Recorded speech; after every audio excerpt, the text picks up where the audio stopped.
আসসালামু আলাইকুম।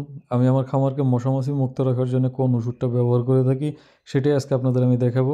বাজারে বিভিন্ন ধরনের মশা-মাছি তাড়ানোর ওষুধ কিনতে পাওয়া যায়। তার মধ্যে থেকে আমি বায়োনিল ব্যবহার করে মোটামুটি ভালো রেজাল্ট পাওয়াতে আমি সর্বদাই বায়োনিল ব্যবহার করে থাকি।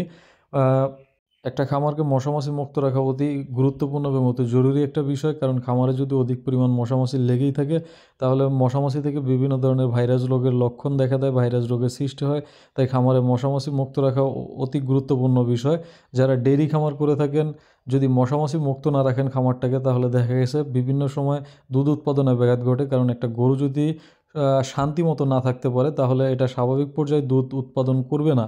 তাই আমাদের প্রত্যেকটা খামারি ভাইদেরই উচিত মশা-মাছি মুক্ত রাখা এবং মশা-মাছি যেসব জায়গায় উৎপাদন হয়, সেই সব জায়গা জীবাণুমুক্ত রাখা। মানে দেখা গেছে মশা-মাছি যাতে উৎপাদন কমে যায়, সেই দিকেও পদক্ষেপ গ্রহণ করা।